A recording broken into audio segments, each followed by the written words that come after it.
Bonsoir.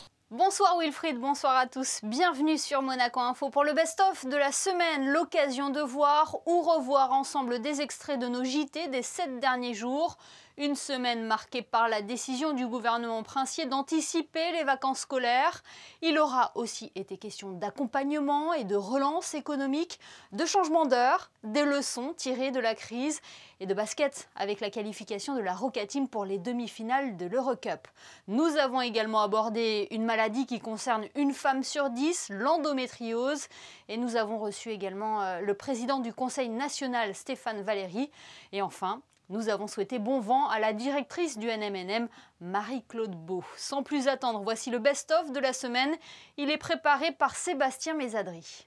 Monaco s'est toujours distingué par sa singularité dans ses mesures sanitaires. Pourquoi avoir décidé d'avancer les vacances scolaires au 9 avril ? Il a été souhaité engager une concertation avec un petit peu toutes les parties prenantes, que ce soit les professeurs, que ce soit les établissements scolaires, que ce soit l'éducation nationale, également le Conseil national, pour recueillir les points de vue, les avantages, les inconvénients que chacune de ces personnes pouvait considérer à la situation de vacances maintenues comme elles étaient programmées du 22 avril au soir au 10 mai au matin, ou leur mise en phase avec les vacances de l'Académie de Nice du 9 avril au soir au 26 avril au matin. C'est important en fait de trouver des solutions pour permettre aux uns et aux autres de maintenir l'emploi, de maintenir les salaires et de maintenir en fait en activité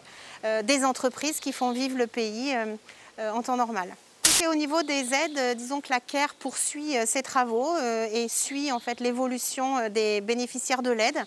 Là, nous avons renouvelé au titre du premier trimestre les aides pour ces secteurs qui sont particulièrement impactés et surtout impactés sur la durée. Je parle notamment de tout ce qui est lié à l'événementiel, au tourisme, au voyage, au marché lié à l'international, la restauration, les salles de sport aussi, bien sûr.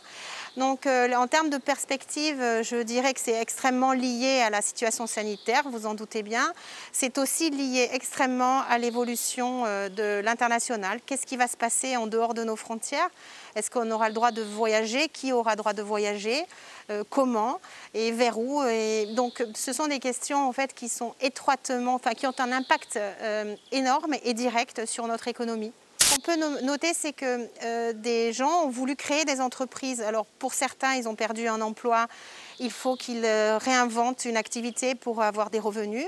D'autres avaient des activités qui sont fortement impactées, qui ne reviendront peut-être pas comme avant, donc ils se réinventent. Et puis aussi, on a remarqué en fait une nouvelle, on va dire, tendance, un certain nombre d'entreprises qui veulent créer dans le numérique. Le Fonds bleu a eu son effet assez direct aussi sur ces créations d'activités. Et enfin, je pense, ce qu'il faut retenir, et c'est important de le souligner, c'est que la manière qu'a eu la principauté de gérer cette crise participe fortement à son attractivité. La gestion que nous avons eue, tant sur le plan sanitaire, social et économique, est un réel atout. On le voit aujourd'hui dans les remerciements qu'on reçoit, mais aussi dans les intérêts de créateurs d'activités, d'investisseurs. La principauté a rassuré et donne envie à d'autres en fait, de s'y installer également. Alors oui, il y a eu un impact de la crise sanitaire. Il se trouve qu'ici, on a des entreprises relativement jeunes qui débutent, qui sont, de par leur nature, très adaptables et qui ont l'habitude d'avoir des impondérables tout au long de leur récente vie. Donc c'est des gens qui se sont adaptés. Comme tout le monde, il ne faudrait pas que ça dure.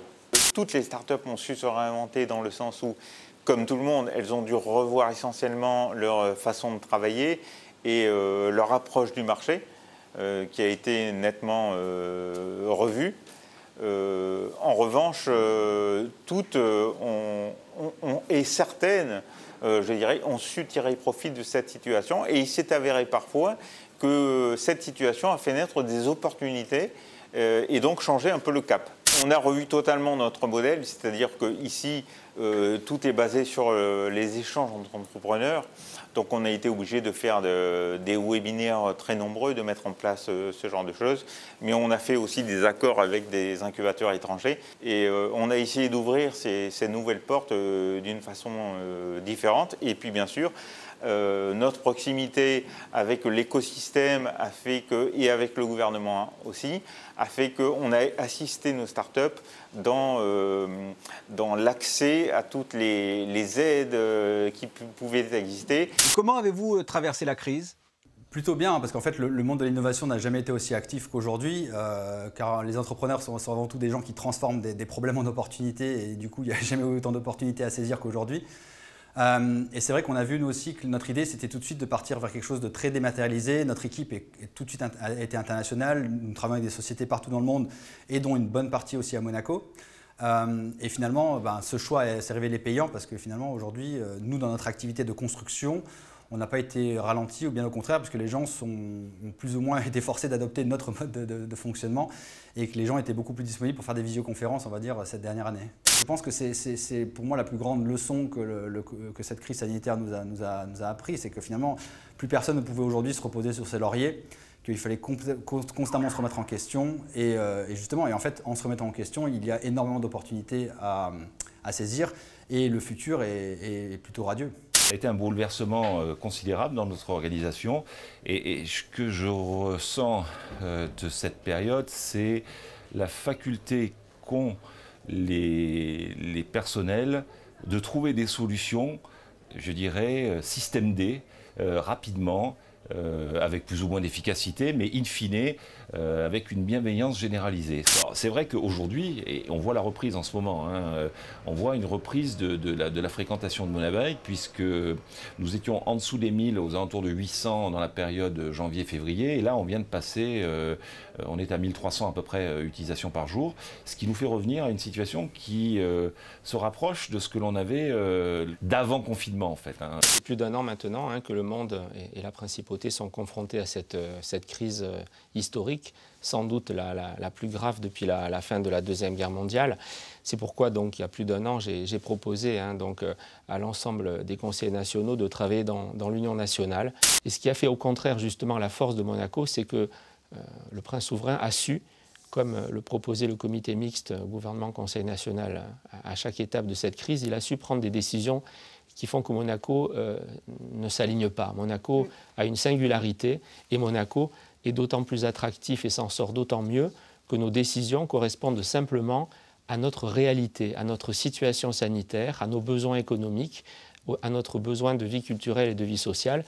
Donc voilà, je crois que c'est vraiment la clé de cette année, c'est que si nous nous en sortons mieux que d'autres, c'est que nous ne suivons pas systématiquement des décisions qui ne seraient pas justifiées en principauté. Nous sommes aujourd'hui déjà sans doute parmi les pays qui ont le plus vacciné leur population. On doit être à peu près aujourd'hui à 30% des résidents donc, qui ont pu se faire vacciner. Je crois que tous les résidents qui se sont fait vacciner sont unanimes pour dire qu'on a vraiment un modèle de vaccination en principauté. Donc on est autour de 30%. C'est très bien. Si on se compare à d'autres pays, c'est très très bien. On est parmi les tout meilleurs. Est-ce qu'on peut rester encore ambitieux dans le contexte actuel ? Mais on doit être ambitieux et il faut garder l'optimisme. Alors bien sûr, on dépend aussi de l'immunité collective dans le monde. Donc il faut souhaiter, et on le voit autour de nous, que tous les pays fassent le même effort pour vacciner massivement la population. Donc je pense, oui, que le pire est derrière nous. Je le pense vraiment. Donc oui, soyons optimistes, continuons à être solidaires, continuons à suivre les décisions prises par notre prince souverain, qui sont les meilleures et qui ont démontré qu'elles étaient nettement efficaces et meilleures que partout ailleurs dans le monde. L'endométriose, c'est à peu près 10% des femmes en âge de procréer. Et en fait, l'origine, elle est multifactorielle. Il y a à la fois une composante génétique. On sait que des patientes dont la mère était porteuse d'une endométriose ont un peu plus de risque d'avoir également de l'endométriose. On a des facteurs également environnementaux et on a également des facteurs liés aux menstruations de la patiente. C'est-à-dire des patientes qui ont des règles très abondantes ou des règles très précoces, on a retrouvé que c'était des facteurs de risque d'avoir une endométriose. Qu'est-ce que ressent la personne qui est atteinte d'endométriose ? Alors, le premier symptôme ressenti par la patiente sera des règles très douloureuses. Ces douleurs auront un véritable impact sur la qualité de vie de ces femmes parce que certaines d'entre elles sont obligées d'être en arrêt de travail ou de manquer l'école pour les lycéennes au moment de leurs règles. Les autres symptômes que l'on pourra retrouver dans l'endométriose seront des douleurs lors des rapports sexuels ou des troubles digestifs ou urinaires au moment des règles. Et enfin, le dernier symptôme des patientes atteintes d'endométriose sera la difficulté pour ces patientes de tomber enceintes. Le 7 décembre 2015, on avait signé la convention entre le centre, le haut gouvernement et la fondation qui avait établi un plan de financement et un plan d'attaque sur 3 ans. Et nous en sommes maintenant en plein milieu de la deuxième tranche de la convention, donc ça va faire 6 ans. On a réussi à lever en partenariat avec le gouvernement 500 000 €. Ces 500 000 €, ils ont servi au projet en lui-même avec l'achat de matériel, l'achat de petits appareils, de gros matériel où il y a eu un investissement, on va dire, colossal, l'équivalent de presque 2 années de financement. De plus en plus de collègues chercheurs de nos équipes en cancéro s'intéressent à cette thématique des cancers pédiatriques du cerveau et apportent leurs compétences particulières dans le domaine du cancer pour aborder les choses avec des angles différents et évidemment toujours dans l'optique d'essayer de faire des découvertes vraiment intéressantes qui, peut-être dans le futur, seront appliquées en clinique. Que retenez-vous de ces 12 ans parmi nous? Écoutez, la liberté, de pouvoir travailler avec une équipe que j'ai choisie, formée pour certains, vraiment assez étonnante, d'avoir ce côté international et puis d'être sur ce bord de Méditerranée qui dit un peu l'histoire du monde. J'ai eu une liberté absolument incroyable. Bon, après, c'était pas tous les jours dimanche parce que il faut se bagarrer, surtout pour l'art de notre temps, l'art vivant.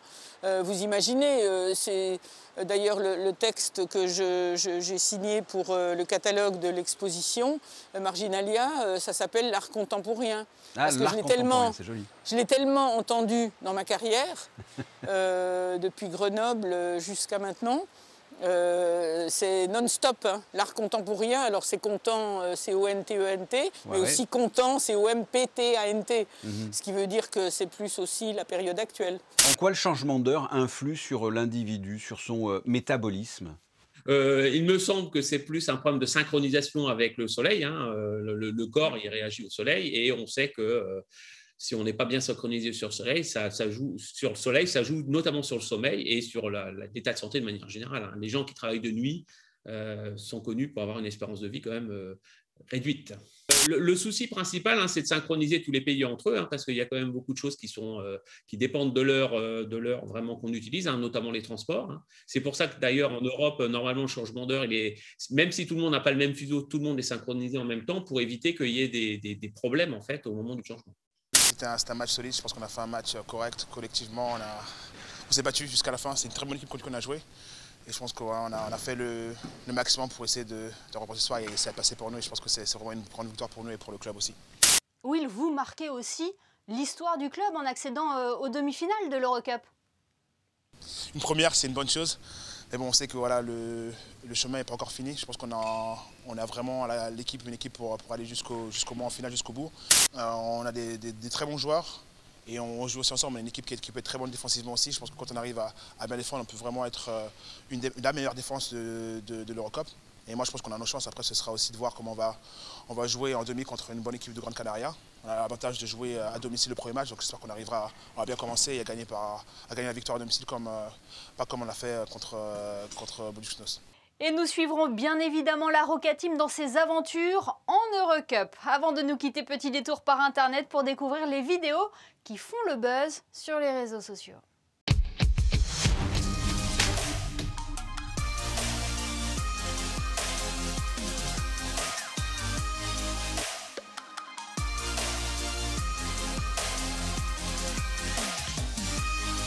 Watch the lemon.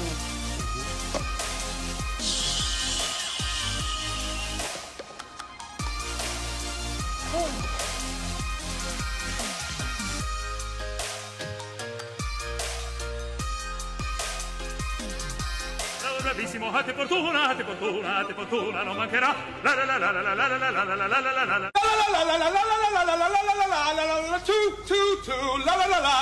Une robe dont le graphique est complètement maîtrisé. Le vêtement ne fait qu'un avec le corps. Quand on arrive en ville, tout le monde change de trottoir. On n'a pas l'air viril, mais on fait peur à voir.